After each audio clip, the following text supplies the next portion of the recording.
बिस्मिल्लाहिर्रहमानिर्रहीम। Law and justice channels के programme माहिर कानून में खुशामदीद। मैं हूं असलम जावेद और आज के हमारे माहिर कानून हैं advocate of high court Mohammad Zahid Chauhan sahab. आइए जानते हैं इनकी कहानी अपनी ज़बानी। अस्सलाम वालेकुम सर, कैसे हैं? खैरियत से?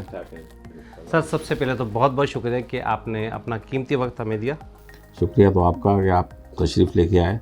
अपने प्रोफेशनल के अलावा भी आपकी जो एक्टिविटी है बड़ी खुशी हुई देख के कि ये जूनियर्स की इंकरेजमेंट के लिए आपने जो सिलसिला शुरू किया है कि ताकि जूनियर्स तक सीनियर्स की कहानी पहुँचे, क्योंकि वो सब यही सोचते हैं कि शायद ये सीनियर जो है हमेशा से जब से इन्होंने इस प्रोफेशन को ज्वाइन किया ऐसे ही है। ऐसा नहीं है। सीनियर जो है या 30-30 साल 35-35 साल लगते हैं इस स्टेज पर पहुंचने में। सर, बहुत बहुत शुक्रिया कि आप हमारे लिए इतनी अच्छी नेक ख्वाहिशात रखते हैं। सर, हमारे नाज़रीन के लिए सबसे पहले आपसे सवाल ये है कि आप पाकिस्तान के कौन से शहर में और कब पैदा हुए?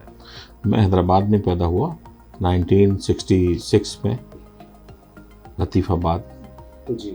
में पैदा हुआ। उसके बाद इब्तदाई तालीम भी मैंने यहीं से ली और इंटर मैंने गवर्नमेंट कॉलेज काली मोरी जो यूनिवर्सिटी हो चुकी है। से बताएं क्योंकि सर हमारे आज नाज़रीन जानना चाहिए मैट्रिक कि आपने पहली क्लास कहाँ से की? जी, मैट्रिक मैंने जो है वो government comprehensive high school unit number 10 में है, वहाँ से किया।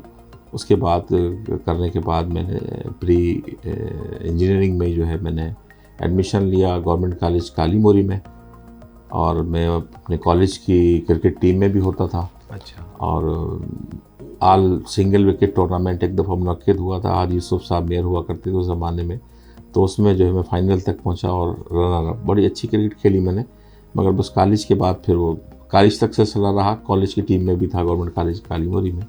उसके बाद फिर मैंने ग्रेजुएशन सिंध यूनिवर्सिटी से की और मास्टर इंटरनेशनल रिलेशन में भी मैंने सिंध यूनिवर्सिटी से किया 88 में। और 88 में ही जो है मैंने इवनिंग में क्लासेस हुआ करती थी सिंध लॉ कॉलेज में, तो साथ ही साथ में मॉर्निंग में यूनिवर्सिटी और शाम में जो है इवनिंग में सिंध लॉ कॉलेज में एडमिशन था। तो वहाँ से उस साल उन दिनों 2 साल का LLB हुआ करता था, अभी तो 5 साल का हो गया है। तो LLB हमने क्लियर किया 1988 में। उसके बाद 1-2 साल गैप रहा, फिर मैं इस प्रोफेशन में आ गया और शुरू से ही फिर इस प्रोफेशन में रहा। तो फिर इस प्रोफेशन को मैंने छोड़ा नहीं। थोड़ा सा शुरू में डिफ़िकल्टी ज़रूर आई 1-2 साल जो आती है।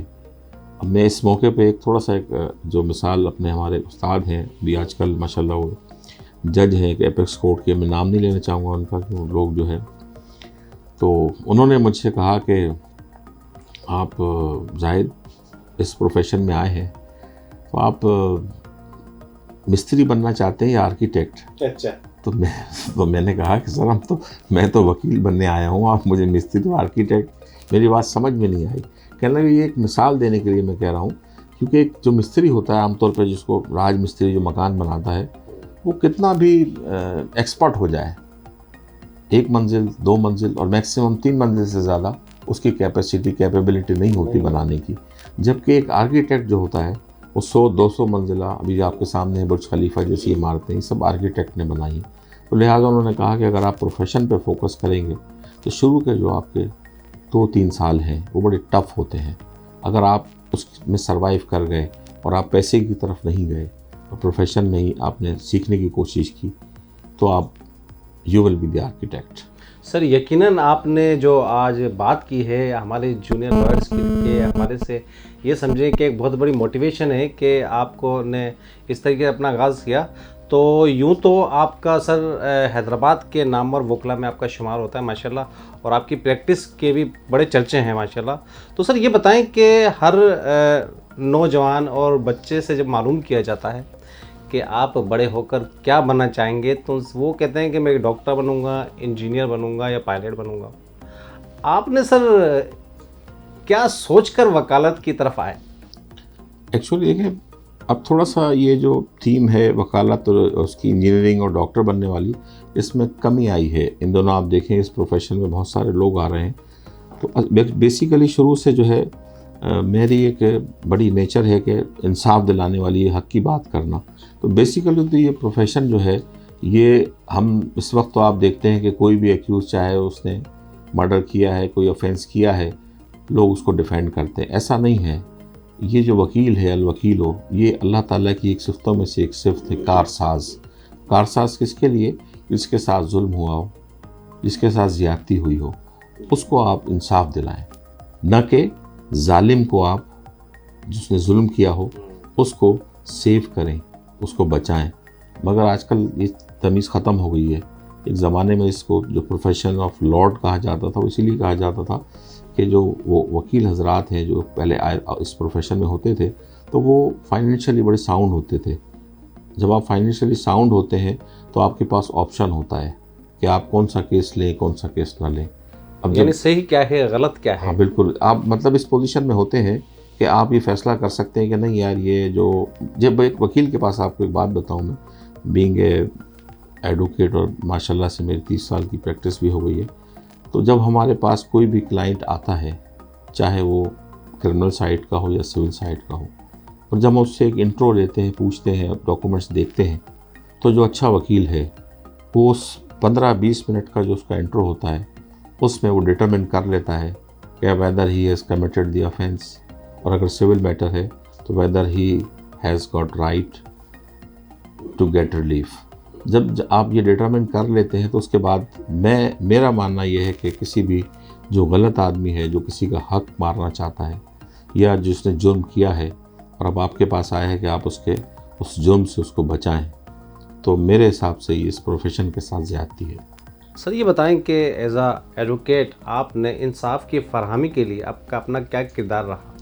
मेरा हमेशा एक खुली किताब की तरह से मेरा करियर है कि आप देख लें, मेरा चैम्बर जो मेरी फर्म है उसके हवाले से कोई भी आपको नेगेटिव, कोई किसी किस्म के कमेंट्स नहीं मिलेंगे। चाहे आप हाई कोर्ट में चले जाएं, आप लोअर कोर्ट, सिविल कोर्ट में चले जाएं, सेशन कोर्ट में चले जाएं, या इससे बाहर भी आप चले जाएं, तो सब मेरे एक रेपुटेशन के हवाले से ये है कि जी मैं हक सच का साथ देता हूँ और हक की बात करता हूँ। तो इसलिए मेरा मानना ये है कि इस प्रोफेशन में मेरे आने की एक वजह भी यही है कि मज़लूम का साथ दिया जाए, जिसके साथ जुल्म हुआ है, ज़्यादती हुई है, उसको इंसाफ दिलाया जाए। सर अक्सर देखा गया है कि जो एडवोकेट एलएलबी करके बाहर में जब आते हैं तो देखा गया है कि आगे काफ़ी दिन एक सीनियर के साथ एज अ जूनियर चल रहे होते हैं, फिर वो डिसार्ट होकर घर बैठ जाते हैं या कोई दूसरा काम करने लग जाते हैं। सर उसके हवाले से क्या कहना चाहेंगे आप? नहीं, ऐसा नहीं है। देखें ना, ये बात डिपेंड करती है कि आपने किस सीनियर को ज्वाइन किया है। अगर कोई सीनियर है उसके पास केसेस नहीं हैं, ब्रीफ्स नहीं हैं, तो वो सिखाने का कैसे, उसको सीखने का मौका कैसे मिलेगा? ब्रीफलेस अगर सीनियर है, उसके पास ब्रीफ्स नहीं और फिर केसेस के हवाले से कि वो जो भी केस आ रहा है वो ले रहा है। तो मेरी आदत है कि मैं अब जो भी मेरे पास जितने भी जूनियर्स, और अल्हम्दुलिल्लाह मेरे जूनियर इस वक्त जो हैं वो सिविल जज भी हैं, जी, प्रोसिक्यूशन में भी हैं और अच्छी पोजीशन, जो भी अभी इंडिपेंडेंट प्रैक्टिस कर रहे हैं। मेरी अपनी प्रैक्टिस जब से मैंने जूनियर से रखी है, अपने पास जूनियर हैं, 3 साल से ज़्यादा मेरी कोशिश होती है किसी जूनियर को अपने साथ ना रखूं। मैं देखता हूं कि जब कोई जूनियर मेरा बिल्कुल प्रिपेयर हो गया है कि इंडिपेंडेंटली केसेस चला सकता है, तो फिर मैं अपने ऑफिस में एक छोटी सी एक सेलिब्रेशन रखते हैं और उसको हम नेक ख्वाहिशात के साथ इंडिपेंडेंट कर देते हैं, रुखसत कर देते हैं। बिल्कुल। मैं खुद, इससे पहले कि कोई जूनियर बोले कि मैं अब इंडिपेंडेंट होना चाहता हूं, तो मेरी जितने भी मेरे जूनियर्स हैं इस वक्त, वो अल्हम्दुलिल्लाह सब अच्छी प्रैक्टिस कर रहे हैं, अच्छी पोजीशन में हैं, वो सीख के गए हैं। मेरी कोशिश होती है कि उनको कुछ सिखाऊं, उनको अच्छा वकील बनने के साथ साथ अच्छा शहरी भी बनाऊं। तो इस वक्त जो है बहुत अच्छी पोजीशन में मेरे जो जूनियर्स हैं, बड़ी इंडिपेंडेंट प्रैक्टिस कर रहे हैं, प्रोसिक्यूशन में भी हैं, जजेस भी हैं। तो थोड़ा सा शुरू में डिफ़िकल्टी तो होती है, तो उसके लिए मैं उनकी जो है फाइनेंशियल हेल्प करता हूँ। सर जैसा कि आपने अभी कहा कि आपकी 30 साल की प्रैक्टिस है, तो ये बताएं कि 30 साल की इस प्रैक्टिस में एज अ एडवोकेट आपने क्या खोया, क्या पाया? अल्हम्दुलिल्लाह मैंने कुछ नहीं खोया, बहुत इज़्ज़त पाई और बहुत तजर्बात से गुज़रा, बहुत दुआएं ली लोगों की। जैसा मैंने आपको बताया कि मैं हमेशा, मेरी जो प्रैक्टिस है वो मज़लूम की, जिसके साथ जुल्म ज़्यादती हुई, तो नेचुरली जिसके साथ जिसको इंसाफ मिलेगा तो वो आपको दुआ तो देगा ना। क्योंकि जो भी, अगर कोई गिल्टी आदमी है उसको आप एक्यूट करवा देंगे तो वो आपका शुक्रमंद नहीं होगा, बल्कि वो दोबारा भी जाएगा, आप देखेंगे कि लोग रिपीटेडली करते रहते हैं, फिर एक ऑफेंस, फिर दूसरा, फिर तीसरा, मगर हमारे लॉयर्स कम्युनिटी में ही उनको लोग जो है रिलीफ दिलवाते हैं और वो दोबारा फिर इस काबिल होते हैं। तो इसलिए मुझे कोई अल्हम्दुलिल्लाह जो है अल्लाह की तरफ से बड़ा मैं शुक्रगुज़ार हूँ इस बात का कि मैं अपनी बात पे कायम दायम रहा। ऊँच नीच तो आती हैं, मगर अल्हम्दुलिल्लाह मैं एक अच्छी फैमिली से बिलोंग करता हूँ। फाइनेंशियली कोई मेरे साथ, जब मैं इस प्रोफेशन में आया तो कोई प्रॉब्लम नहीं था, मैं अपनी कार में आया था। अच्छा। जब मैं इस प्रोफेशन को ज्वाइन किया तो मैं अपनी गाड़ी पे आया था, तो इसलिए जो है मुझे कोई फाइनेंशियली जो है प्रॉब्लम फेस नहीं करनी पड़ी। ये भी एक वजह होती है कि जब आप आते हैं प्रोफेशन के अंदर और आपका पास बैकअप है तो फिर आपको सीखने का एक अच्छी अपॉर्चुनिटी मिलती है, फिर आप सीखते भी हैं और डिलीवर भी करते हैं। अब बहुत सारे बच्चे आते हैं इस प्रोफेशन में, वो as a butter and bread earn करने आते हैं यहाँ से, तो फिर वो सीखने का जो सिलसिला है उनका वो ज़्यादा दिन तक रह नहीं पाता। वो ज्वाइन करते हैं 5-6 महीने किसी भी सीनियर को, उसके बाद इंडिपेंडेंट हो जाते हैं। तो जो बेसिक हमारी प्रोफेशन की चीज़ें हैं वो ही नहीं सीख पाते हैं। जब वो मैंने बात आपसे की कि एक मिस्त्री वाली बात है, तो वो 1-2 मंजिला 3 मंजिला तक तो बना सकते हैं, उसके बाद फिर वो उनकी कैपेबिलिटी नहीं होती, तो लिहाजा फिर वो आप देखते हैं कि उसी लेवल पर रहते हैं, नॉर्मल लेवल पर। बस तो फिर ऊपर जा नहीं सकते, मतलब वो चाहें भी तो नहीं जा सकते, क्योंकि उनकी स्किल जो होता है उनके पास होता नहीं है। उस प्रोफेशन में जो एक्सपर्टीज़ चाहिए वो होती नहीं है उनके पास। उसकी वजह से वो फिर बस जिन भी हालात में वो सर्वाइव करते रहते हैं। सर लेकिन आपके जवाब से हमारे नाज़रीन बहुत कुछ सीख रहे हैं। सर ये बताएं, आपकी फैमिली का बैकग्राउंड के बारे में बताइएगा। अल्हम्दुलिल्लाह मेरे 4 बच्चे हैं। मेरी वाइफ भी एजुकेशनिस्ट हैं और जॉब में इस वक्त ग्रेड 20 में एजुकेशन डिपार्टमेंट में। 3 बेटियां हैं मेरी और अल्हम्दुलिल्लाह तीनों डॉक्टर हैं। तीसरी जो है वो भी लम्स में पढ़ रही है। बाकी 2 जो है माशाल्लाह डॉक्टर बन गई हैं। बेटा है, सबसे छोटा है, तो लाडला भी है। अच्छा। पिटारो से उसको एजुकेशन उसकी करवाई थी, उसके बाद वो चला गया यूके। अच्छा। तो आजकल वहाँ पे हेडफोर्डशायर यूनिवर्सिटी में जो है 2nd ईयर LLB का स्टूडेंट है और बारट ला करके इंशाल्लाह ताला वापस आएगा। यानी वो जब आएंगे तो बैरिस्टर, बिल्कुल एज ए बैरिस्टर जो है वो इंशाल्लाह वापसी होगी उसकी, और वो हमारी फर्म को मज़ीद बूस्ट मिलेगा। सर ये बताएं कि बार की सियासत में आने का कैसे ख्याल आया? बार की सियासत देखिए, आदमी बार की सुधार के लिए कि जो बार में जो प्रॉब्लम्स हैं, जो लॉयर्स के साथ प्रॉब्लम्स हैं, उसके लिए मैं आया। मैं हाई कोर्ट में 2006 में लाइब्रेरी सेक्रेटरी रहा। डिस्ट्रिक्ट बार में जो है मैं ऑडिटर की पोजीशन पर रहा और कई दफ़ा मैंने इलेक्शन कंटेस्ट किया और 2014 के इलेक्शन में अनअपोज प्रेसिडेंट भी इलेक्ट हो गया था, मगर कुछ सर्कमस्टेंसेस हुए, कुछ केसेस वगैरह उस तरह किया तो बाद में जो है फिर उसको डिनोटिफाई कर दिया गया। तो अभी भी मेरा इरादा था आजकल जो सिंध बार काउंसिल के इलेक्शन है, मगर कोविड की वजह से प्लस ये कि जो सर्कमस्टेंशियल इस वक्त जो सर्कमस्टेंसेस हैं कि हमारे दौर में हमेशा ये रहा कि हैदराबाद से 3 सीटें होती हैं सिंध बार काउंसिल की, तो उसके लिए 5 या 6 सीनियर लॉयर्स आया करते थे हमेशा इलेक्शन कंटेस्ट कर रहे, मगर इस दफ़ा अनफॉर्चुनेटली जो है वो कोई 30-40 एडवोकेट्स जो हैं मैदान में हैं। तो इस वक्त इन हालात के अंदर इलेक्शन लड़ना जो है वो मेरे हिसाब से जो है कोई एक अच्छा फ़ैसला नहीं होगा, क्योंकि मेरा एक पॉलिटिकल बैकग्राउंड भी रहा है। अच्छा।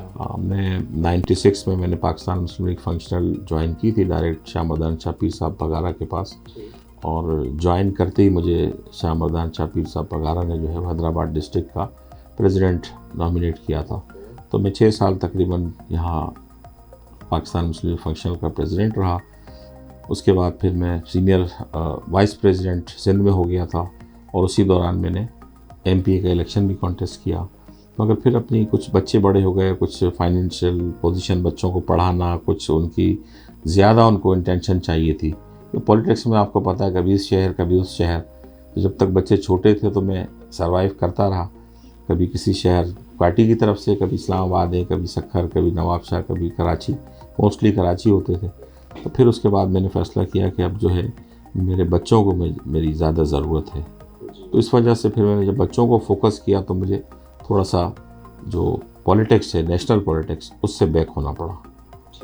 बार की पॉलिटिक्स में मैं भी अल्हम्दुलिल्लाह इन हूँ, और इस वक्त हमारे जो चीफ हैं ग्रुप के वो निसार दुरानी साहब हैं, वो कि वो इलेक्शन कमीशन के मेंबर्स इनके हो गए हैं, मगर बहरहाल हम उनकी सरबराही में जो है अभी तक हमने अपना ग्रुप कायम किया हुआ है, और अल्हम्दुलिल्लाह इस वक्त डिस्ट्रिक्ट बार में भी जो है इस वक्त हम ही लोग रोल कर रहे हैं। प्रेसिडेंट भी हमारा है, जनरल सेक्रेटरी भी हमारा है, और हाई कोर्ट में भी हमारे लोग हैं, और इंशाल्लाह आने वाले इलेक्शन के अंदर भी आप देखेंगे कि इंशाल्लाह हम 3 नहीं तो 2 सीटें जो है इंशाल्लाह ताला विन करेंगे सिंध बार कौंसिल की। यानी मैं उम्मीद रखूं कि आने वाले वक्त में आपकी तरफ से बार की सियासत में आपकी इन्वॉल्वमेंट रहेगी। बिल्कुल, अभी भी है और इंशाल्लाह रहेगी। तो हम तो असल में क्या है कि आप बार के अगर ओहदेदार ऑफिस बेरर इलेक्ट हो जाते हैं तो आपकी एक पोजीशन बन जाती है कि आप वकीलों की वेलफेयर के लिए, वकीलों की बेहतरी के लिए कोई ठोस कदम उठा सकते हैं, क्योंकि आपकी फिर आवाज़ सुनी जाती है हर फोरम पे। बींगे जो है प्रेसिडेंट या जनरल सेक्रेटरी, आप जब बार के कोई ओहदेदार बन जाते हैं, बनस्बत आप वैसे भले कितने भी सीनियर हो, मगर वो बात नहीं होती, क्योंकि बार की वेलफेयर की बात तो आप कर सकते हैं, मगर फिर वो बात सुने जाना या ना सुना जाना, वो फिर आपको पता है कि जो यहाँ पर एक ट्रेंड है, तो मेजॉरिटी इज़ अथॉरिटी वाली बात है। तो इस वजह से जो है वो इन रहना पड़ता है, अपने किसी ज़ाती मकासद के लिए नहीं, अपने प्रोजेक्शन के लिए नहीं, सिर्फ वकला की बेहतरी के लिए, वकला की वेलफेयर के लिए। सर बहुत अच्छी बात की आपने। सर ये बताएं कि वकला की फलाह व बहबूद के हवाले से क्या क्या इक़दाम होने चाहिए बार में? देखें ना, आप पंजाब को एज़ कम्पेयर पंजाब में देखें, पंजाब बार कौंसिल है, वहाँ पे जो बेनिवोलेंट फंड्स है वो इस वक्त 10 लाख 1 मिलियन है अगर किसी की डेथ हो जाती है किसी वकील की, और उसके अलावा मेडिकल अलाउंस भी ज़्यादा है, और वो इस पर काम भी कर रहे हैं, और पाइपलाइन में है कि उसको एक्सटेंड करके वो 50 लाख करना चाहते हैं कि बेनिवोलेंट फंड जो है 50 लाख होना चाहिए, मगर मेरा ख्याल है कि इसी साल जो है या नेक्स्ट ईयर जो है 25 लाख हो जाएगा, जबकि सिंध के अंदर वो जो है 5 लाख है। आजकल के हालात के हिसाब से आप देखें 5 लाख नथिंग, कोई अगर वकील जो है वो एक्सपायर हो जाता है, आजकल के हिसाब से देखें ना कि जो जितनी क्वांटिटी है वकला की, जो बढ़ गए हैं वकला, तो उस हिसाब से हर तबके फ़िक्र के लोग इस प्रोफेशन में आ गए। अब ये प्रोफेशन जो है प्रोफेशन ऑफ लॉर्ड्स नहीं रहा है। तो लिहाजा उस हवाले से इनको इक़दाम करने चाहिए उनकी बेहतरी के लिए, एक हॉस्पिटल्स कायम करने चाहिए। अब देखें लेबर के लिए जो सोशल सिक्योरिटी एक डिपार्टमेंट है, उनकी डिस्पेंसरीज हैं, उनके हॉस्पिटल्स हैं, कि वहाँ पे जो है उनकी वेलफेयर के लिए फ्री ऑफ कास्ट जो है उनका इलाज होता है, वहाँ पे इलाज मुआवजे की सहूलत, मगर वकला के लिए ऐसा कुछ नहीं है। पंजाब में उन लोगों ने देखे एफर्ट्स लिए हैं, हर जगह उनको एक लॉयल्टी कार्ड जो है उनके बना दिए गए हैं कि जी हर हॉस्पिटल में जहाँ जाते हैं 25%, 30%, 40% तक उनको जो है वहाँ पे कंसेशन मिलती है। टूल प्लाजा जो है उसकी कोई किसी किस्म की जो है चार्जेस वकला से नहीं ली जाती। यहाँ पर ये फुकदान है सिंध के अंदर ख़ास तौर पे कि इस तरह का कोई इक़दाम नहीं किया गया, जिसकी इंतहाई अशद ज़रूरत है। सर आपने यकीनन वकला के जो मसाइल हैं उस पर आपने बहुत बेहतरीन तरीके से रोशनी डाली है। सर ये बताएं, प्लाट के उसूल के लिए आज तक हैदराबाद के लोग क्यों महरूम हैं? असल में देखिए ना, बात मैंने आपसे कही कि अगर आप जो हमारे यहाँ पॉलिटिक्स हुई उसमें भी आपने सिर्फ जो है वो सोसाइटी हमारी एक मौजूद है, high court bar association cooperative housing society, पुरानी सोसाइटी है, उसके माशाल्लाह से काफ़ी 400-500 मेंबर हैं, अच्छी खासी एक रकम भी जमा की, मगर अभी तक जो है वो बात सिंसेरिटी की है कि आप सिर्फ जो है ये जो प्लाटिंग है सोसाइटी है उसको उस वक्त फोकस करते हैं जब इलेक्शन आने वाला होता है। इलेक्शन गुजरने के बाद उस पर जो है वो बर्फ़ पड़ जाती है, फिर अगले इलेक्शन तक जो है कोई उस पर किसी किस्म की बातचीत नहीं होती, तो सिर्फ बात सिंसेरिटी की है। अगर सिंसेरिटी के साथ जो है कोशिश की जाए तो वकला बरादरी के लिए कोई मुश्किल नहीं है। जो कि मैं कहता हूँ कराची में आप जाके देखें ना, एक नहीं 2-2 3-3 सोसाइटियाँ हैं।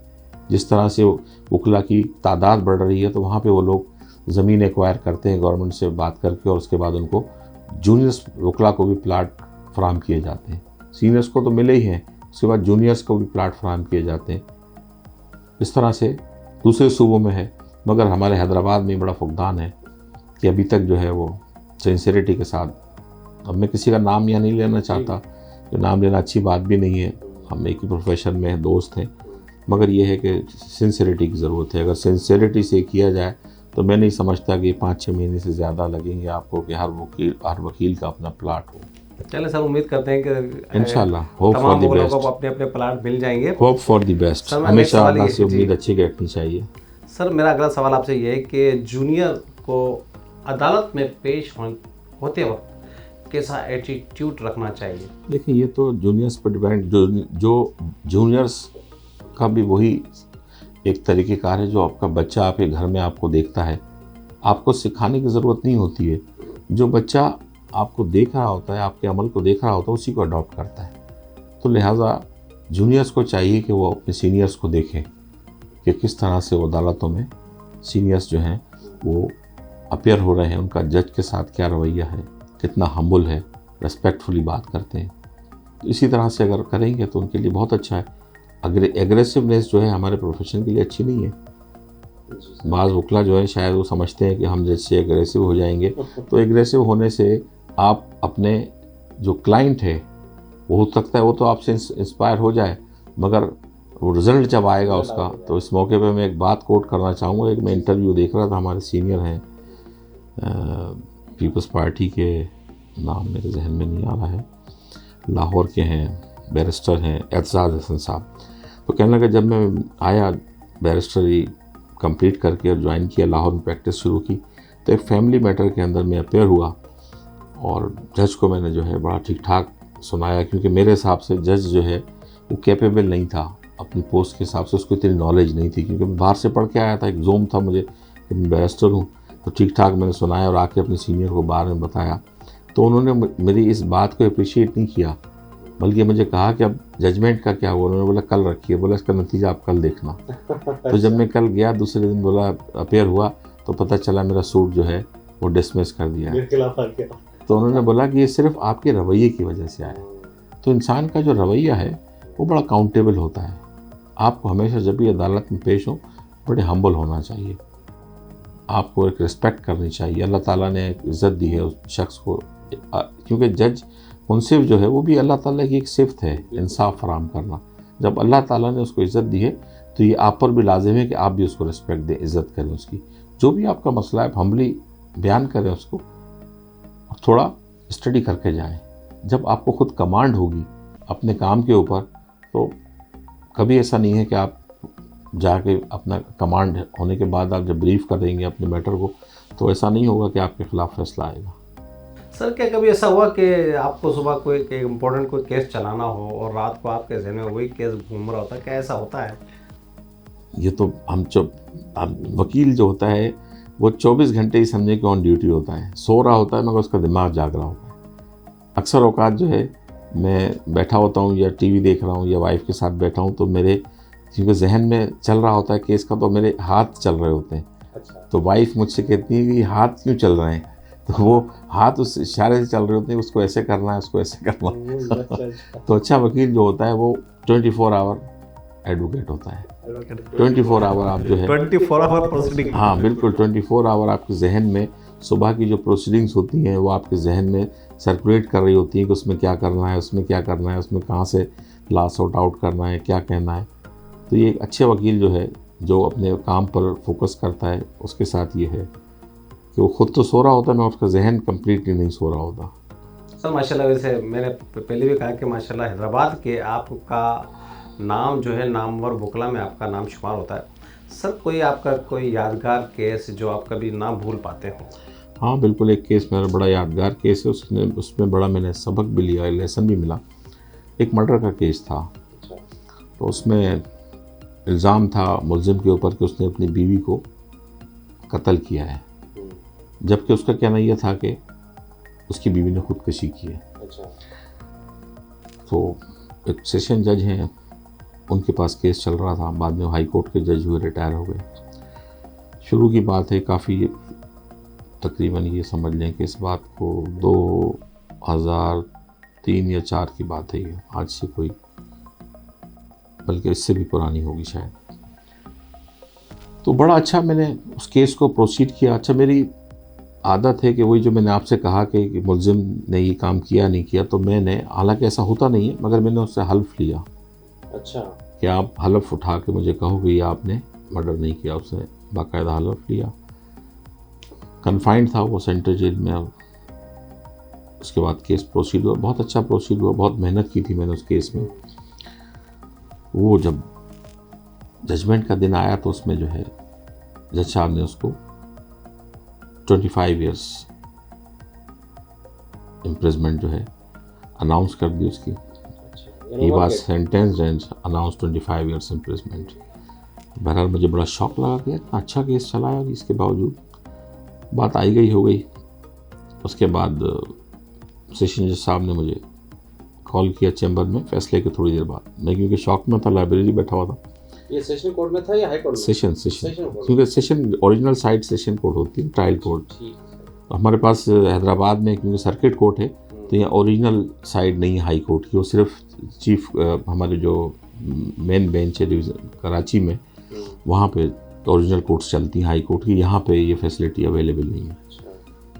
तो बुलाया उन्होंने, मैं गया तो उन्होंने मुझे कहा यार, एक तरह से थोड़ा सा उन्होंने इजहार करना चाहा कि जैसे फैसला दे दिया मैंने आपके ख़िलाफ़। तो मैंने कहा ये तो आपकी डिटर्मिनेशन है, आपने जो डिटर्मिन किया, जो आपको अच्छा लगा, समझ में आया, नेचुरली आपने तमाम रिकॉर्ड को देखा होगा, तो ठीक है, होता है। शायद मेरे कहीं कमी कोताही रह गई होगी, कोई चीज़ मुझसे ऐसी हो गई, भूल चूक हो गई है, नेक्स्ट टाइम जो है आई विल बी केयरफुल। बहरहाल मैं सेटिस्फाई नहीं था उस फैसले से। अच्छा, वो पार्टी जो है वो जब हुआ तो मेरे से फाइल ले गई। फाइल उन्होंने कहा अपील हम आपसे नहीं करवाएंगे। बहरहाल जब वो नाराज़ हो गए, नाराज़ नहीं, मतलब होता ये फील्ड है, सेटिस्फाई नहीं थे। उन्होंने कहा कि हम किसी और वकील से करेंगे, चले गए, कोई मसला नहीं है। मगर वो सेशन जज साहब का ट्रांसफ़र हुआ तो मैंने उनको एक फेयरवेल दी। और भी दोस्त भी थे, कुछ और भी एडिशनल सेशन जज भी थे दूसरे। तो उन्होंने मुझे कहा कि एक केस याद है आज से कोई 1.5-2 साल पहले, जिसमें मैंने सज़ा दी थी? मैंने कहा हाँ बिल्कुल मुझे याद है। कहने लगे वो इंटीरियर के थे वो जज साहब। तो कहने लगे जब मैं केस का जजमेंट प्रोनाउंस करना था मुझे, तो मैं एवरी सैटरडे वो चले जाते थे और फिर आते थे वो संडे नाइट को या मंडे मॉर्निंग को डायरेक्ट कोर्ट आते। तो चले गए अपने गांव। तो वहाँ बोला कि मैं पहुँचा तो किसी तरह से लोग, तो आपको पता हर जगह पहुँच जाते हैं अप्रोच करके, कोई ना कोई निकाल के, कोई क्लू निकाल के वो किसी रिलेटिव के ज़रिए वो पहुँच गए उन तक। कुछ जो एक्यूज़ था उसके भाई और उसके मामू जज साहब के पास, जज साहब के। अब नेचुरली एक हमारे यहाँ कल्चर है कि कोई भी घर पे चल के आता है तो खाना वाना उन्होंने खिलाया रिलेटिव को। से बोला भाई इतने दूर बंद करके आए, चल के आए हो तो लाजमी कुछ ना कुछ काम से आए हो, ऐसे तो नहीं आए होगे। तो बस इतनी बात करनी थी। तो वो लड़का जो बैठा हुआ था बोला, वो उठा और उसने मेरे पाँव पकड़ लिए और कहने लगा कि जो है मेरे भाई से गलती हो गई है, उसने अपनी बीवी को मारा है। तो बोला मैं तो शौक में आ गया, क्योंकि मैं जजमेंट जो है लिखवा के आया था एक्विटल की, क्योंकि जो रिकॉर्ड के मुताबिक और जो गवाहियाँ थी वो बन नहीं रही थी सज़ा की। मगर यह है कि फिर मैं आया तो मैंने, क्योंकि अब मेरे सामने कन्फेशन आ गया कि उसने किया है, फिर आया मैं नए सिरे से जजमेंट रीराइट किया और उसको दूसरे दिन प्रोनाउंस किया। हालांकि ऐसी सूरत हाल में तो मुझे उसको हैंग करना चाहिए था, मगर यह है कि केस बहुत अच्छा चला हुआ था। तो उसके बाद जो है वो मैंने उसको छोड़ दी। जब से मुझे ये बात पता चली, तो उस दिन का दिन है, आज का दिन है, मैं अब मर्डर का केस जो है नहीं लेता हूँ तो ये बात करके कि ठीक है, अगर आपसे गलती हो गई है तो बेल की कोशिश करता हूँ और आपका कंप्रोमाइज़ हो जाए, आप दियत दे दें या माफ़ करवा लें उनसे, जो कानून में, हाँ तो आप ठीक है। अदरवाइज़ जो है कोई भी मुझे ये पता चल जाए, जो कुछ चल जाता है कि कोई ऑफेंडर जो है, ये ऑफेंडर है, ही हैज़ कमिटेड द ऑफेंस, तो मैं उसका केस नहीं लेता हूँ। सर मैं जैसे आपकी बात से ऑब्जर्व कर पाया हूँ कि अगर वो उसके भाई उधर जाकर उसके पैर नहीं पकड़ते जज साहब के, तो वो आज़ाद हो जाता ना। देखिए ना, एक अदालत यहाँ है और एक ऊपर है, अल्लाह ताला तो है ना अपनी जगह। तो वो जब नहीं, अल्लाह ताला जो चाहता है वो होता है। तो लिहाजा ये अल्लाह ताला नहीं चाहता था कि कातिल जो है वो छूट जाए। यानी क्लाइंट से गलती हो गई इसमें। क्लाइंट से गलती नहीं के लिए, देखिए ना, जब आदमी के अल्लाह ताला कहते हैं ना हमारे यहाँ कि किसी के लिए कोई मुसलत कर देता है किसी पे बुराई, तो उसकी मत मार देता है, मतलब उसकी अकल छीन लेता है। तो वो तो साइड एक तरफ है, लेकिन आपने जो मेहनत की थी उस मेहनत के को मद्देनजर रखते हुए जैसे आपने उसको मगर रिहा करना मुझे था। उससे देखा ना लेसन मिला एक कि हलफ उठाने के बावजूद भी लोग झूठ बोलते हैं। तो लिहाजा इसमें हमें बहुत ज़्यादा केयर की ज़रूरत है कि अगर कोई आदमी आपसे हलफ उठाकर भी कहता है कि मैंने जुर्म नहीं किया, इवन देन आपने थोरोली स्टडी करना है उसके केस को। अच्छा। क्योंकि अच्छे वकील को जो है जब वो क्रॉस क्वेश्चन करता है तो पता चल जाता है कि हकीकत क्या है, चाहे वो क्रिमिनल हो या सिविल हो, दोनों केसेस में। सर ये बताएं कि ज़्यादातर आप कौन सी साइड पर केस लड़ते हैं आप? शुरू में जब मैं प्रोफेशन में आया था तो क्रिमिनल साइड ज़्यादा था। आमतौर पे क्रिमिनल साइड ज़रा थोड़ा इजी होता है, जितने भी जूनियर्स आते हैं उनको क्रिमिनल साइड अट्रैक्ट करती है। सिविल साइड बहुत वास्ट है, बहुत ज़्यादा। मगर उसके बाद आस्ता आस्ता ये है कि फिर मैं तवज्जो जो है मेरी वो सिविल साइड बढ़ती गई। बहुत सारी और डिपार्टमेंट्स का मैं लीगल एडवाइज़र रहा, ज़्यादातर उनकी सिविल लिटिगेशन होती है। इस वक्त मेरे पास सिविल मैटर ज़्यादा है, मगर मैं क्रिमिनल भी देखता हूँ। आजकल नेप के केसेस हैं, एंटी करप्शन के केसेस हैं, FI के केसेस हैं, वो भी मैं करता हूँ। मगर मेरे पास केसेस के अंदर थोड़ा सा मैं एक अपनी क्वांटिटी को नहीं रखता हूँ, क्वालिटी पर ज़्यादा फोकस करता हूँ। सर आप की इस बात से मेरा दूसरा सवाल ये है कि सर ये बताएं कि आप केस को एक्सेप्ट करते वक्त क्या आप उस केस को मेरिट पर लेते हैं या पैसों को देखकर इस केस को एक्सेप्ट करते हैं? मैं देखिए मैं केस मेरिट पर ही लेता हूँ, मगर मेरी अपनी एक फीस है जो कि ठीक है एक आदमी दे सकता है तो मैं इससे, और मेरे पास ऐसे भी केसेस हैं जो कि फ्री ऑफ कॉस्ट, 1 रुपया भी फीस का नहीं, उसकी एक्सचेंज मैं बर्दाश्त करता हूँ। ऐसे भी लोग हैं, उनके भी मैं केस लड़ता हूँ। ऐसा नहीं है कि उनके केस नहीं हो, मगर यह है कि मेरी एक अपना एक क्राइटेरिया है, उसके हिसाब से। ये नहीं है कि जो भी केस लेके आ गए। अगर मैं ये देखता हूँ किसी का केस मेड आउट नहीं हो रहा तो मैं उसको स्ट्रेट अवे रिफ्यूज़ कर देता हूँ कि ये केस मेरे हिसाब से मेड आउट नहीं हो रहा है, तो आप अगर केस मुझे देंगे तो इसमें 10% चांसेस भी नहीं है विन करने के, अब आगे आपकी मर्ज़ी है। मगर बाज़ दफ़ा ऐसा होता है। भी रिसेंटली एक सिविल अपील थी, एक सूट नीचे से आया, वो उनके अगेंस्ट जजमेंट डिक्री हो गया था, वो अपील के लिए आए मेरे पास। तो मैंने जब केस पढ़ा तो नीचे बहुत किसी जूनियर वकील ने चलाया था केस और उनका पूरा केस डिस्ट्रॉय कर दिया था। कोई भी उसमें ऐसी चीज़ नहीं थी कि जो उनको अपील में हेल्पफुल। क्योंकि अपील के अंदर देखें ना, आप कोई एक्स्ट्रा ऑर्डिनरी चीज़ नहीं ला सकते। अपील के अंदर जो ट्रायल कोर्ट का जो मैटर है उसी को आपने फोकस करना है, उसी में से ही कोई कमी कोताही, अगर कोई मिस रीडिंग हो गई है, कोई और वजह है, मिस रिप्रेजेंटेशन ऑफ फैक्ट है, उसी में से आपने आउट ऑफ प्लीडिंग आप जा नहीं सकते। तो मैंने उनको कहा कि मेरे हिसाब से, उन्होंने हालांकि मुझे कहा कि हम जो आपकी फ़ीस है पूरी जितनी भी उतनी देंगे, बगैर ये जाने कि कितनी फ़ीस मैं मांग रहा हूँ। मैंने कहा बात फ़ीस की नहीं है, बात हमारा एक रेपुटेशन भी होती है। तो फ़ीस के लिए हम अपना नाम तो ख़राब नहीं करेंगे ना, कि आपका केस बन ही नहीं, मेड आउट नहीं हो रहा तो मैं कैसे ले लूँ। बहरहाल उन्होंने कहा कि अच्छा ठीक है, आपको हम नहीं कहेंगे, आप हमें कुछ टाइम गेन हो जाए, हमें ऐसा हो। मैंने कहा चलें ठीक है, ये हम कोशिश कर सकते हैं कि जो कुछ टाइम आपको मिल जाए, वरना अदर साइड एग्जीक्यूशन में चली जाएगी तो नेचुरली आपको जगह का मसला था। तो बहरहाल ये हुआ कि वो हमने अपील फाइल की और उसको हमने थोड़ा प्रोलॉन्ग किया। एक प्रैक्टिस होती है अपनी, कुछ अल्लाह की तरफ से भी मदद उसको कह लें कि वो एक बेवा थी जो उनके साथ ये प्रॉब्लम था। अच्छा, प्रॉब्लम उनके साथ जेन्युइन था। अच्छा। मगर मसला क्या हुआ कि उन्होंने जो एक चॉइस की या जो इंगेज किया वो एक जूनियर लॉयर था, उसको अलिफ बे नहीं पता थी बिल्कुल। ये समझ लें कि 1-2 साल उसकी प्रैक्टिस को हुए थे। उसने इनसे पूछा उनसे पूछा और ये इस तरह करके केस चला दिया। प्रॉपर क्वेश्चनिंग नहीं की गई थी, प्रॉपर केस नहीं बनाया गया था। बहरहाल वो अपील जब प्रोलॉन्ग हुई तो अदर साइड थोड़ा सा जो है वो परेशान हो गई और फिर उन्होंने खुद ही ऑफ़र की कंप्रोमाइज़ के लिए।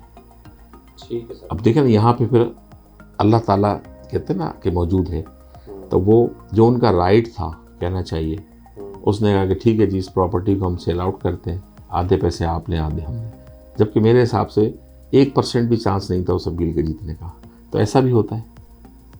ठीक है सर। सर कानून की बालादस्ती और इंसाफ की फरावानी में अक्सर मुश्किलात का सामना करना पड़ता है। क्या आपके साथ ऐसा होता है? बिल्कुल होता है, हम भी इसी माशरे का हिस्सा हैं, हमारे भी फेस करनी पड़ती हैं बहुत सारी बातें हैं, मगर क्योंकि बीइंग ए सीनियर आपके अपने भी कुछ लोगों से एक ताल्लुकात बन जाते हैं, तो बहुत सारे काम जो है जो एक जूनियर वकील नहीं करवा सकता, जो कि मैं एडमिनिस्ट्रेशन की बात कर रहा हूँ, तो हम अपने ताल्लुकात की बुनियाद पे एक रिलेशन होता है किसी से। बहुत सारे दोस्त हैं हमारी फील्ड में जो आगे कुछ चेंज कर लिया प्रोफेशन, उन्होंने एडमिनिस्ट्रेशन साइड पे चले गए, कुछ ने CSS कर लिया, PCS कर लिया, इधर उधर चले गए, उनसे हम आउट ऑफ कोर्ट भी हेल्प ले लेते हैं। तो फ़र्क तो है बहरहाल कि एक आदमी बिल्कुल जूनियर जो है वो चीज़ हो सकता है कि उसको ज़्यादा डिफ़िकल्टी होती हो बनिस्बत सीनियर की, मगर ये एक बड़ा अलमिया है कि हमारे यहाँ जो है वो दोहरा कानून है, गरीब के लिए कुछ और है, अमीर के लिए कुछ और है, इसको तो हर आदमी एडमिट करेगा। जी सर, मुश्किलात को देख के कभी ऐसा हुआ कि यार बहुत हो गया, बस अब नहीं हो सकता है, कभी छोड़ के तो दूसरी तरफ चले गए, कभी ऐसा? नहीं, अल्हम्दुलिल्लाह कभी ऐसा हुआ नहीं, कभी इस तरह का नहीं सोचा कि बिल्कुल आदमी मुश्किलात से जो है वो भाग जाए। अल्हम्दुलिल्लाह अल्लाह की ज़ात पे बड़ा यकीन है, बिलीव है कि हालात कभी एक जैसे नहीं रहते, साबित करने से चल रहे हैं। हाँ, हालात कभी एक जैसे नहीं रहते। कभी आदमी बीमार पड़ जाता तो सोचता है हमेशा सेहतमंद नहीं रहता तो हमेशा बीमार भी नहीं रहेगा। तो अल्लाह पे आपको यकीन होना चाहिए, बिलीव होना चाहिए, अल्लाह ताला सब मुश्किलें आसान कर देता है। ठीक है सर, ये बताइए जूनियर्स एडवोकेट्स की रहनुमाई में आपका अपना क्या किरदार है? देखिए, मेरी तो हमेशा कोशिश होती है कि जूनियर्स को इनक्रेज किया जाए। सबसे पहली बात तो हमारा ये एक ट्रेंड नहीं है जो कि होना चाहिए कि जो आपके पास जूनियर आ रहा है तो आप उसको फाइनेंशियली सपोर्ट करें, एटलीस्ट इतना तो करें कि वो जो है अपना आना, कोर्ट में जाना, उठना बैठना। देखिए आजकल ख़र्चा जो है, आप यूनिफॉर्म की आज जिस ज़माने में हमने स्टार्ट लिया था और आज आप ड्राई क्लीन करवाने जाते हैं तो खाली आपका सूट जो है वो 700-800 रुपये ड्राई क्लीन के ले रहा है, सिलाने की बात नहीं है, एक बात कर रहा हूँ ना। तो वो भी जूनियर भी तो यूनिफॉर्म वही पहन रहा है जो आप पहन रहे हैं। तो ये बात थोड़ा सा इसको रियलाइज़ करना चाहिए सीनियर्स को कि अपने जूनियर्स को अकोमोडेट करें, उनको फाइनेंशियल सपोर्ट करें ताकि वो ग्रूम कर सकें। क्योंकि जब आदमी परेशान होता है ना तो वो किसी चीज़ को फोकस नहीं कर सकता। फोकस आप जब ही कर सकते हैं जब पीस ऑफ माइंड हो। पीस ऑफ माइंड है तो आप अपने काम को फोकस कर सकते हैं। ठीक है सर, अगर कोई जूनियर आपसे किसी केस की में हेल्प के हवाले से अगर आपसे कुछ मालूम करना चाहे तो क्या आपकी सपोर्ट करते हैं? बिल्कुल, मैं अक्सर औकात होता है ऐसा कि जूनियर जो हैं वो हमसे पूछते हैं और बिल्कुल हम उनको ब्रीफ करते हैं, बताते हैं। अगर फिर भी कोई प्रॉब्लम हो तो बोलता हूँ चैम्बर में आ जाए। हाँ बिल्कुल, मेरी शुरू से आदत रही है कि मैं जो है ब्रीफ मतलब कंप्लीट ब्रीफ करता हूँ। ये नहीं है कि उसको सिर्फ बता दिया कि ये सेक्शन देख लो, नहीं। अगर कोई मुझसे पूछता है तो मैं उसको हर कॉर्नर से सेटिस्फाई करता हूँ। और मेरी पूरी कोशिश होती है कि अगर किसी बारे में मुझे पता नहीं हो तो मैं बुक खोल के देख के फिर उसको पहले अपने आप को कंफर्म करता हूँ कि हाँ ये बात ठीक है, फिर मैं आगे पास ऑन करता हूँ उसको। ऐसा नहीं होता कि गलत कोई बात में बता दूँ उसको और वो आगे जाके अपनी प्लीडिंग के अंदर तो उससे गलती हो जाए। तो मेरी ये भी कोशिश होती है कि पहले मैं जब तक खुद किसी चीज़ पे कंफर्म नहीं होता हूँ तब तक मैं उसको कम्युनिकेट नहीं करता हूँ आगे। यानी पूरा उसको केस समझाने के बाद बोलते हैं जाओ, बिल्कुल जीत जाओ। और ये आप अगर कभी जूनियर से पूछेंगे जो कि अब सीनियर हो गए तो बिल्कुल वो आपको ये बताएंगे कि मैं जो है किसी भी हवाले से मुझसे पूछ लें, वो चाहे मैं घर पे हूँ, ऑफिस में हूँ, कोर्ट में हूँ, मेरी कोशिश होती है कि मैं उनको सेटिस्फाई करूँ और कंप्लीट जो भी मुझे पता है वो उनको ट्रांसफ़र करूँ अपनी नॉलेज। ठीक है सर। और ये अच्छी बात है, आपको लोगों को सिखाने से इल्म बढ़ता है, कम नहीं होता है। मगर कुछ हमारे हैं इस तरह के वकला कि वो पसंद नहीं करते हैं इस बात को कोई उनसे पूछे। उनका जवाब ये होता है भाई बुक्स पढ़ी, लाइब्रेरी में जाके पढ़ लो आप। जबकि ये गलत बात है, ऐसा नहीं होना चाहिए। सर जैसा कि आपको पता है कि हमारा channel law and justice juniors advocates की रहनुमाई के लिए, तो सर जूनियर्स की फलाह बहबूद के लिए क्या इक़दाम होने चाहिए बार की तरफ से या? देखिए, मैंने बार के फोरम पे भी ये बात कही कि हमें यहाँ पे बार की तरफ से कोई एक एकेडमी जो है बार रूम में, लाइब्रेरी में, कहीं भी जो है कायम करनी चाहिए जूनियर्स के लिए स्पेशली। वहाँ पे हम जूनियर्स को मॉक ट्रायल करके बताएं, बाकायदा लेक्चर्स दें कि प्लीडिंग कैसे होती है कोर्ट्स में, किस तरह से आपने अपेयर होना है, ब्रीफ को कैसे बनाना है, कौन ब्रीफ आप बनाते वक्त, केस बनाते वक्त किन किन चीज़ों को आपने कंसीडर करना है। मगर असल में अनफॉर्चुनेट ये है कि हमारे जिस प्रोफेशन में जो बच्चे आजकल आ रहे हैं ना, वो मेहनत पे बिलीव नहीं करते। वो जाते हैं मुख्तलिफ़ किस्म के जो ये बैठे हुए ड्राफ्ट करने वाले, उनके पास जाते हैं, बताते हैं ये मैटर है, ये ड्राफ्ट करके दे दें, तो फिर वो सीखने का उनको मौका कैसे मिलेगा। जब आप एक कोई चीज़ खुद ड्राफ्ट करते, मेरी आदत है शुरू से कि मैं जो है खुद पहले हाथ से लिखा करता था, फिर बाद में जब ज़्यादा काम हो जाता है तो मेरे पास स्टेनो है, और अल्हम्दुलिल्लाह 25 साल से एक ही स्टेनो चल रहा है, तो वो समझता है मेरे लिखवाने के तरीक़ेकार को। तो मैं कोई भी मैटर हो, चाहे छोटी कोर्ट का हो, बड़ी कोर्ट का हो, खुद ड्राफ्ट करता हूँ। मैं डिक्टेट करवाता हूँ, बिल्कुल डिक्टेट करवाता हूँ। तो जब मैं केस डिक्टेट करवा लेता हूँ तो अल्हम्दुलिल्लाह ये उस पोजीशन है कि मैं सुबह दूसरे दिन जो है, जब भी मैं ये केस चला रहा हूँ, तो मेरे जहन में उसका हर चीज़ मौजूद होती है, तो बग़ैर फ़ाइल के भी मैं प्रोसीड कर सकता हूँ। अच्छा, फ़ाइल अगर मेरे सामने न भी हो फिर भी मैं केस प्रोसीड कर लूँगा। सर ये बताएं कि ओल्ड एज हमारे जो एडवोकेट्स हैं सर, उनकी फलाह बहबूद के हवाले से क्या इक़दाम होने चाहिए? जैसे मैं पहले ही आपको बताया कि ओल्ड एज हमारे जो लॉयर्स हैं उनके लिए सबसे पहली बात तो ये जो हमारे बेनिवोलेंट फंड है इसमें इजाफा होना चाहिए।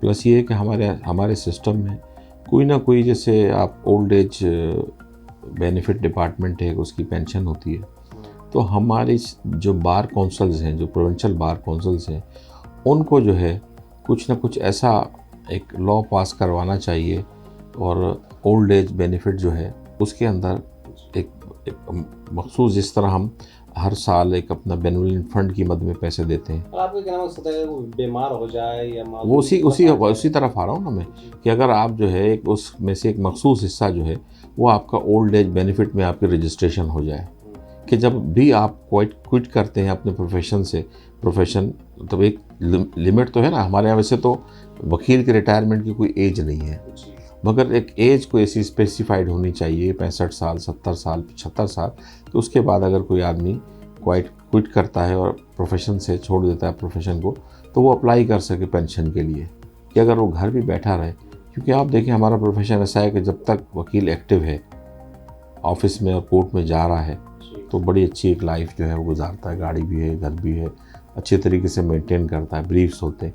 जब थोड़ा बीमार हो जाए, या जैसे कोविड आया था अभी, इसमें देखें आप क्या हालत हुई, सबके साथ हुई, तो वकला के साथ भी यही है कि जैसे अगर उनके पास ब्रीफ्स नहीं है या फीसेस नहीं आ रही हैं, तो फिर problem, financially problem ultimately face करनी पड़ती है।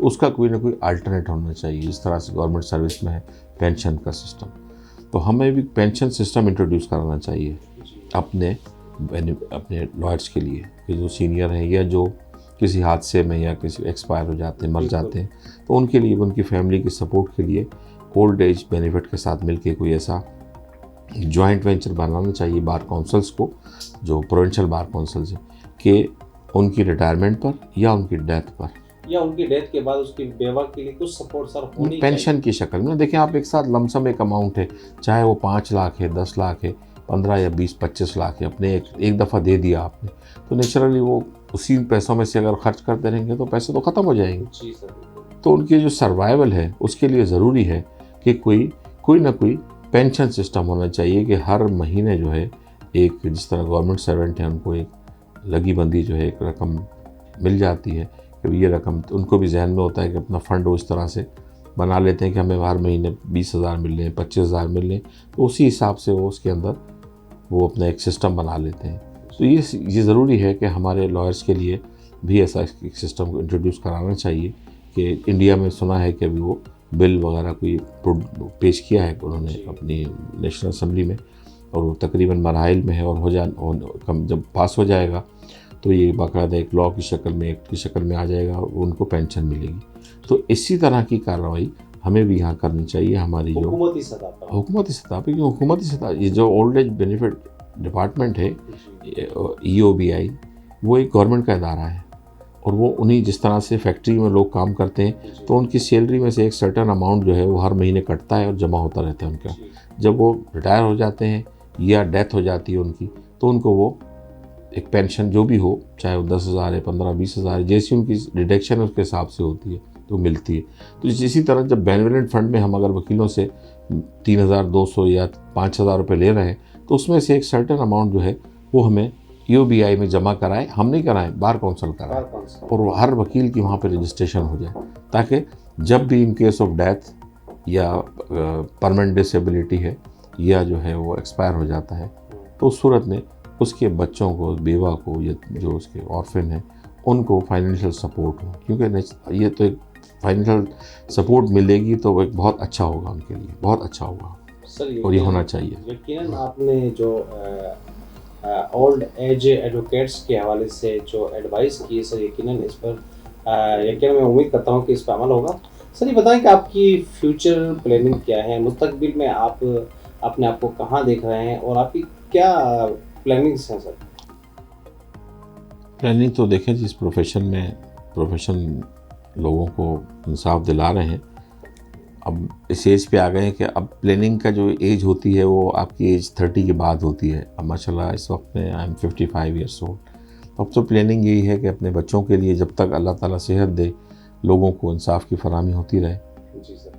बाकी करने वाली ज़ात अल्लाह ताला की है, प्लानिंग तो इंसान बहुत कुछ करता है, मगर मेरा मानना यह है कि कोशिश इंसान को करनी चाहिए, मगर मिलता वही जो नसीब में हो। ठीक है। बाकी दुआएं लेते रहना चाहिए, दुआएं जो है वो इंसान के नसीब में बदल देती है। अभी आप बात कर रहे थे कि सुप्रीम कोर्ट की तरफ भी आपका इरादा है। बिल्कुल, वो पाइपलाइन में है। ये तो एक हमारा प्रोसेस है कि पहले हम लोअर कोर्ट के एनरोल्ड होते हैं, फिर हाई कोर्ट और फिर उसके बाद सुप्रीम कोर्ट में। लेट हो गया कुछ कराने में, बहुत सारे हमारे साथ के दोस्त ने, काफ़ी सारे अब तो यंग एडवोकेट्स भी आ गए जो चले गए, मगर क्योंकि मैं ओरिजिनल साइड पर मेरा काम ज़्यादा है, आमतौर पर जो ओरिजिनल साइड के जो लॉयर्स होते हैं वो फिर सुप्रीम कोर्ट एक अपीलेट कोर्ट है, फाइनल अपीलेट कोर्ट है, तो वो फिर वहीं की प्रैक्टिस करते हैं। मगर अल्हम्दुलिल्लाह हमारे पास जो है ओरिजिनल साइड का काम ज़्यादा है, तो इसलिए बहुत ज़्यादा ज़रूरत पेश नहीं आई कि सुप्रीम कोर्ट जाने की। काफ़ी हद तक मामला जो है। आपका नाम जज साहब की तैनाती में, आप पेरिस में आपका नाम, मैं कभी भी ख्वाहिशमंद नहीं रहा जज बनने का। अलबत्ता ये है कि 2003 में एडिशनल डिस्ट्रिक्ट एंड सेशन जजेस की पोस्ट आई थी, तो मैंने एक अपने आप को चेक करने के लिए कि भाई आदमी चेक करे कि वेयर आई एम स्टैंडिंग, मैं कहाँ पे खड़ा हूँ इस वक्त, तो मैंने वहाँ रिटन क्वालिफाई किया अल्हम्दुलिल्लाह। और पूरे सिंध से उस वक्त सिर्फ काफ़ी स्टूडेंट थे जिन्होंने अप्लाई किया था, कैंडिडेट थे, सिर्फ 23 जो है वो क्वालिफ़ाई कर सके थे। 23 क्वालिफ़ाई कर सके थे। उसके बाद इंटरव्यूज़ वगैरह का सिलसिला चला, तो इसी दौरान मेरा जाने का इत्तफाक हुआ उम्रे पे। तो वहाँ जब खाने काबा में तवाफ़ कर रहा था, उस वक्त मैंने अल्लाह ताला से दुआ की कि अगर तो मेरे लिए ये जो जुडिशरी की पोस्ट है, जज की पोस्ट है, एक बहुत ज़िम्मेदार पोस्ट है, मेरे लिए बेहतर है इस दुनिया के लिए भी और उस दुनिया के लिए भी, कि अगर मैं इसको बेहतर तरीके से अपनी ज़िम्मेदारियों को निभा सकूं और जिसमें मेरी बेहतरी हो। अगर मेरी बेहतरी ना हो तो मैं जज तैनात ना हूँ। तो मैंने पूरा मामला अल्लाह ताला पे छोड़ दिया। इंटरव्यूज़ हुए, अल्हम्दुलिल्लाह 23 में से 11वीं मेरी मेरिट लिस्ट की पोजीशन आई, मगर जो उस वक्त सिलेक्ट हुए वो 9 जजेस को जो है उन्होंने सिलेक्ट किया और अपॉइंटमेंट बाकी वेटिंग पे थे। तो ये था काफ़ी अर्से तक कि भाई ठीक है वेटिंग पे, मगर वो नहीं हुआ। तो मैंने उसको कुदरत का फैसला मानते हुए तस्लीम किया, और आज मैं इसको रियलाइज़ करता हूँ इस बात को कि ये बहुत अच्छा हुआ मेरे लिए, क्योंकि उस वक्त अगर मैं जज बन जाता तो जो जजेस की सैलरीज हैं आपके सामने है कि बड़ा आदमी को सर्वाइव करना मुश्किल होता है। जो हमारे दोस्त हैं बहुत सारे भी सेशन जज भी हैं और एडिशनल जज भी हैं, जो उनकी अब तो माशाल्लाह सैलरीज बहुत ज़्यादा इंक्रीज़ हो गई हैं। उस ज़माने में सैलरीज भी बहुत कम थी, फैसिलिटीज़ भी बहुत कम थी। उसको देखते हुए कि जो अल्हम्दुलिल्लाह मैंने अपने इस प्रोफेशन में इज़्ज़त भी कमाई, पैसे भी बहुत कमाए, ऐसी बात नहीं है। मैं बहुत अल्हम्दुलिल्लाह अल्लाह का शुक्र है कि अपने बच्चों को बड़ी अच्छी से अच्छी, आला से आला तालीम दिलवाई भी और दिलवा भी रहा हूँ। तो अल्लाह के फ़ैसले पे शाकिर हूँ। और अभी भी जो है मुझे ज़ाती तौर पे कोई दिलचस्पी नहीं है कि मैं आगे कोई जज के लिए जो लाइन लगी हुई है लोगों की, उस लाइन में मैं अपने आप को कहीं भी नहीं देखता। ये भी एक इज़्ज़त, अल्लाह ताला अगर चाहेगा मुझसे कोई काम लेना होगा तो जो अल्लाह का फ़ैसला हो। सुना है कि खेलों में भी दिलचस्पी रखते हैं। खेलों में जब स्टूडेंट लाइफ थी तो उस वक्त तो बिल्कुल बड़ी दिलचस्पी थी खेलों में। जब स्टूडेंट लाइफ में बॉक्सिंग भी खेली, अच्छी बॉक्सिंग खेली। क्रिकेट तो बहुत अच्छी खेली, स्कूल के ज़माने से मैं स्कूल की टीम में भी था अपनी। उसके बाद मैं कॉलेज की अपनी टीम से भी खेला, ऑलराउंडर की पोजीशन पे खेलता था मैं। तो मगर उसके बाद जैसे जैसे थोड़ा सा आदमी प्रोफेशन में आता गया, फिर थोड़ा सा बल्कि भी हो गए, वज़न बढ़ गया। तो स्पोर्ट्स में चाहिए कि आदमी थोड़ा सा ज़रा स्मार्ट और स्लिम हो, तो ये भी वजह थी खेलों से दूर होने की। तो इस वजह से जो है सयाहत में भी बड़ी दिलचस्पी रखते हैं। हाँ, अलहमदुलिल्लाह सयाहत में जो है वो बिल्कुल तो कहाँ दिलचस्पी है। और मेरी कोशिश होती है कि मैं फैमिली के साथ ट्रैवल करूं।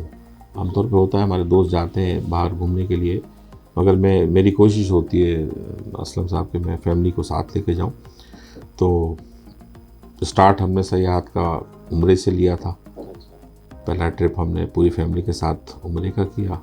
उसके बाद फिर नेक्स्ट ट्रिप जो है दुबई गए, थाईलैंड, सिंगापुर, मलेशिया, इस्तांबुल, और फिर यूरोप की तरफ चले गए, Italy, Germany, Switzerland, New Zealand, France. इस तरह होते हुए फिर यूके भी गए, यूके का भी किया। माशाल्लाह बच्चा पढ़ रहा है तो उस हवाले से आना जाना यूके में तो लगा रहता है। अब नेक्स्ट जो डेस्टिनेशन है वो यूएसए है। सर ये बताएं कि तरक्याफ्ता ममालिक की तरक्की देखकर फिर जब आप वापस यहाँ पर आते हैं तो कैसा महसूस करते हैं आप? देखिए बात यह है कि ये एक प्योरली पॉलिटिकल क्वेश्चन है कि आप बाहर मुल्क जाते हैं तो वहाँ के जो पॉलिटिशियन है ना, वो एक सिस्टम जो है वो इस्टेब्लिश हुआ है।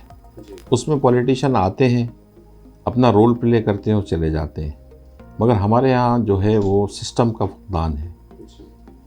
बस अनफॉर्चुनेटली जब से पाकिस्तान बना उसके बाद हमें ये कहना है कि एक सिंसियर और लॉयल जो है पॉलिटिशियन पाकिस्तान को नसीब नहीं हुए जी। इस वजह से वो भी तक एक सिस्टम इस्टेब्लिश नहीं कर सकते। अब जो भी पॉलिटिशियन यहाँ आते हैं वो अपने आप से लॉयल होते हैं जी, अपनी फैमिली से। उनके एसेट्स देख लें जब वो आते हैं पॉलिटिक्स में क्या होते हैं। उसके बाद जब पॉलिटिक्स में होते हैं और अचीवमेंट्स आते हैं, वज़ीर आला, वज़ीर आज़म, वज़ीर बनते हैं, उनका स्टेटस, उनके एसेट्स कहाँ से कहाँ पहुँच जाते हैं। जबकि बाहर के ममालिक में ऐसा नहीं है। बाहर के ममालिक में जो है वो सबसे पहले वो अपनी कंट्री को देखते हैं, अपने लोगों की वेलफेयर की बात करते हैं, अपने सिस्टम को और मज़ीद मजबूत करते हैं ताकि कोई भी आने वाला जो है उनके सिस्टम को ना तो तोड़ सके ना उस सिस्टम को ख़राब कर सके। वो सिस्टम इतना मजबूत हो चुका है कि अगर कोई इंडिविजुअल चाहे भी तो वो उस सिस्टम का कुछ नहीं बिगाड़ सकता। ठीक सर। मगर हमारे यहाँ अनफॉर्चुनेटली सिस्टम बनाने की कभी कोशिश ही नहीं की गई। वो इस वजह से कि हर आदमी चाहता है कि मैं ऐसा नहीं हो, एक सिस्टम बन जाए तो मुझे सिस्टम जो है निकाल के बाहर फेंक देगा, गुंजाइश नहीं होगी जी मेरे जैसे आदमी के लिए। फिर जो पाकिस्तान से, क्योंकि वो पाकिस्तान से लॉयल है ही नहीं ना। आप ये देखें पूरी पाकिस्तान की हिस्ट्री उठा के देख लें आप, इसमें वो जितने भी पॉलिटिशियन आए हैं वो पाकिस्तान के साथ कभी लॉयल नहीं रहे। उन्होंने फर्स्ट प्रायोरिटी जो है वो अपने आप को, अपने असेट्स इंक्रीज करना, अपने आप को इस्टेब्लिश करना, ना कि पाकिस्तान को इस्टेब्लिश करना। अनफॉर्चुनेटली कभी भी जो हमारे जो पॉलिटिशियंस आए उन्होंने कोई सिस्टम इस्टेब्लिश करने के लिए कोई सिंसियर एफर्ट्स नहीं लिए। हमेशा जो है अपने आप को इस्टेब्लिश किया, अपनी फैमिलीज को इस्टेब्लिश किया, अपने असेट्स इंक्रीज किए, मगर पाकिस्तान की फिक्र किसी ने नहीं की। पाकिस्तान से सिंसियरिटी किसी ने, नाम कहते तो हैं वो कि हम पाकिस्तान से मोहब्बत करते हैं और पाकिस्तान के लिए ही पॉलिटिक्स के प्रोफेशन। अब पॉलिटिक्स तो असल में बेसिकली एक सर्विसेज का नाम है। हुजूर सल्लल्लाहु अलैहि वसल्लम के ज़माने में जो है सियासत कहते थे सर्विसेज, कि आप जो वहाँ की रियाया है उसको सर्विसेज प्रोवाइड कर सके बेहतरीन से बेहतरीन। मगर अब सर्विसेज नहीं है, अब प्रोफेशन एक पॉलिटिक्स हो चुका है। पॉलिटिक्स जो एक प्रोफेशन बन चुका है कि जिसके ज़रिए ज़्यादा से ज़्यादा पैसे कमाए जाएँ। होता है ना, कोई आदमी रेस लगी हुई है कि कौन सा ऐसा प्रोफेशन ज्वाइन करें जहाँ ज़्यादा पैसे कमा सकता है। तो आज का जो सबसे दी बेस्ट प्रोफेशन है वो पॉलिटिक्स से पैसे कमाने के लिए। सर मेरा नेक्स्ट सवाल ये है कि अक्सर देखा गया है कि जब आप चाहे सिविल बार में दाखिल हों चाहे सेशन बार में, डिस्ट्रिक्ट बार में यानी कि, या चाहे हाई कोर्ट की बार में, तो लोग आपका खड़े होकर इस्तकबाल करते हैं, बड़ी मोहब्बत करते हैं आपसे, और जहाँ बैठे होते हैं आप जमघट लगाओ, क्या वजह है सर इसकी? देखिए, ये तो यूनिवर्सल एक प्रिंसिपल है, गिव एंड टेक वाला, कि आप अगर किसी को रिस्पेक्ट देंगे तो नेचुरली वापसी भी आपको रिस्पेक्ट ही मिलेगी। तो हमेशा हमने चाहे छोटा हो बड़ा हो रिस्पेक्ट दी है, रिस्पेक्ट की है, तो लिहाजा कोई जवाब नहीं बनता कि वो हमें डिसरिस्पेक्ट करें। ठीक है, यानी प्यार दो प्यार लो। ये तो यूनिवर्सल जी सर, बिल्कुल। लॉ है। सर अक्सर देखा गया है कि आप अपने केसेस में और अपनी प्रैक्टिस में और जूनियर्स के साथ बड़ा मसरूफ़ रहते हैं, तो क्या सर फैमिली को टाइम दे पाते हैं कभी आप? बिल्कुल, सैटरडे जो होता है वो एक्सक्लूसिव फैमिली का ही है। सैटरडे को जो है कोई किसी किस्म की हम अपनी मसरूफियत नहीं रखते हैं। सैटरडे जब से मुझे याद नहीं है कि मैंने कब आखिरी मर्तबा जो है डिनर घर पे किया हो सैटरडे। अच्छा। एवरी सैटरडे जो अल्हम्दुलिल्लाह हम बाहर कहीं ना कहीं, उसका मकसद सिर्फ ये नहीं होता अच्छा खाना खाना, बल्कि ये होता है कि हम 3-4 घंटे जो है आपस में अच्छे तरीके से गुजारें। बिल्कुल, जितने भी हमारी पूरे हफ्ते की जो कमी कोताही होती है, हम सैटरडे को डिस्कस करते हैं, बैठते हैं, गपशप लगाते हैं, लेट नाइट तक जो है घर वापस आते हैं। तो वो पूरे जो हफ्ते की हमारी वीक की जो एक कमी कह लें, एक जो कम्युनिकेशन गैप कह लें, उसको हम फिल कर लेते हैं सैटरडे को। तो टाइम बिल्कुल, जब मैं कभी भी गाफिल नहीं रहा अपने फैमिली लाइफ से, जो रिस्पॉन्सिबिलिटीज़ हैं मेरी, अल्हम्दुलिल्लाह कोशिश होती है कि मैं उसको बेहतर से बेहतर तरीके से निभा सकूं, परफॉर्म कर सकूं। तो अल्हम्दुलिल्लाह मेरे वाइफ, मेरे बच्चे जो हैं, they are very much satisfied, they are very happy. हाँ, दे आर वेरी हैप्पी अल्हम्दुलिल्लाह। सर यकीनन आज के आज आपसे बात करके बहुत अच्छा लगा, और हमारे नाज़रीन ने भी आज आपसे बहुत कुछ सीखा होगा। आपका सब टाइम देने का बहुत बहुत शुक्रिया sir, thank you very much. Thank you once again.